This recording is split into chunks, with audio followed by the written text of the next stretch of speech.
સુરતમાં 46 વર્ષીય કિરણ કુમારની બ્રેઇન ડેડ જાહેર કરાયા બાદ તેમના પરિવારજનોએ તેમના અંગોનું દાન કરી માનવતા મહેકાવી છે। ટેક્સટાઇલ અને ડાયમંડ સિટી તરીકે ઓળખાતું સુરત શહેર હવે દેશમાં ઓર્ગન ડોનર શહેર તરીકે પણ ખ્યાતિ પામી રહ્યું છે।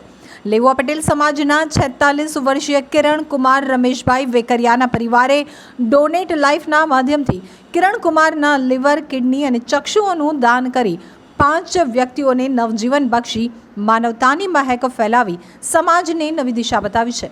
મૂળ ગામ મોલડી, તાલુકો સાવરકુંડલા, જિલ્લો અમરેલીના વતની હાલમાં Opera Royal Residency, Kholvad Road, Pasodara Patiya પાસે ખોલવડ સુરત ખાતે રહેતા અને મકાન લે વેચની દલાલી કરતા કિરણ કુમાર 11મી એપ્રિલના રોજ વરાછા સીમાડા નાકા પાસે ખોડલ રેસ્ટોરન્ટમાં ટિફિન લેવા ગયા હતા। ટિફિન લઈ અને પોતાના ઘરે પરત જઈ રહ્યા હતા ત્યારે લસકાણા રેલવે બ્રિજ પાસે અજાણ્યા વાહન ચાલકે ટક્કર મારતા તેઓ મોટરસાઇકલ ઉપરથી નીચે પડી જતા માથાના ભાગે ઈજાઓ થવાથી બેહોશ થઈ ગયા હતા। 108 એમ્બ્યુલન્સ મારફત તેમને કામરેજ આવેલ દિનબંધુ હોસ્પિટલમાં સારવાર હેઠળ દાખલ કરવામાં આવ્યા હતા। ત્યાં પ્રાથમિક સારવાર આપ્યા બાદ વધુ સારવાર માટે પરિવારજનોએ તેમને સુરતની વિનસ હોસ્પિટલમાં સારવાર હેઠળ દાખલ કર્યા હતા। તો નિદાન માટે સીટી સ્કેન કરાવતા બ્રેઇન હેમરેજ અને મગજમાં લોહીનો ગઠ્ઠો જામી ગયો હોવાનું નિદાન થયું હતું। તો 14 એપ્રિલના રોજ તેમને બ્રેઇન ડેડ જાહેર કરાયા હતા। કિરણ કુમારના બ્રેઇન ડેડ અને પરિવારજનોએ તેમના અંગદાનની ઈચ્છા વ્યક્ત કરી હતી તેમ જણાવ્યું હતું। ડોનેટ લાઈફની ટીમે હોસ્પિટલ પહોંચી કિરણ કુમારના પિતા રમેશભાઈ, દિનેશભાઈ, કાકાના નીતિનભાઈ અને જયેશભાઈ, મામા રસકભાઈ અને હિતેશભાઈ તેમજ વેકરિયા પરિવારના અન્ય સભ્યોને અંગદાનનું મહત્વ અને તેની સમગ્ર પ્રક્રિયા સમજાવી હતી।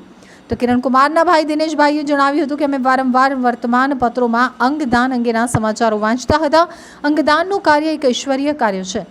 શરીર રાખ જ થઈ જવાનું છે ત્યારે મારા ભાઈના જેટલા પણ અંગોનું દાન થઈ શકતું હોય તે કરાવીને ઓર્ગન નશ્વરતાના દર્દીઓને નવજીવન આપવા માટે આગળ વધો। કિરણ કુમારના પરિવારમાં પિતા રમેશભાઈ, જેમની ઉંમર 65 વર્ષ છે, જેઓ નિવૃત્ત જીવન જીવે છે, માતા લાભુબેન નવેમ્બર 2023માં મૃત્યુ પામેલ છે અને ભાઈ દિનેશભાઈની વરાછામાં આઈસ્ક્રીમની દુકાન છે। પરિવારજનો તરફથી અંગદાનની સંમતિ મળતા સોટ્ટોનો સંપર્ક કરવામાં આવ્યો હતો। સોટ્ટો દ્વારા લીવર સુરતની કિરણ હોસ્પિટલને, 2 કિડનીમાંથી 1 કિડની અમદાવાદની સિમ્સ હોસ્પિટલ અને બીજી કિડની સ્ટર્લિંગ હોસ્પિટલને ફાળવવામાં આવી હતી। તો લીવરનું દાન સુરતની કિરણ હોસ્પિટલે સ્વીકાર્યું હતું, જ્યારે ચક્ષુનું દાન લોકદ્રષ્ટિ ચક્ષુ બેંકે સ્વીકાર્યું હતું। દાનમાં મેળવવામાં આવેલા લીવરનું ટ્રાન્સપ્લાન્ટ મુંબઈના રહેવાસી 69 વર્ષીય વ્યક્તિમાં સુરતની કિરણ હોસ્પિટલમાં કરવામાં આવ્યું હતું। દાનમાં મેળવવામાં આવેલી 2 કિડનીનું ટ્રાન્સપ્લાન્ટ અમદાવાદની સિમ્સ હોસ્પિટલ અને સ્ટર્લિંગ હોસ્પિટલમાં 2 જરૂરિયાતમંદ દર્દીઓમાં કરવામાં આવશે।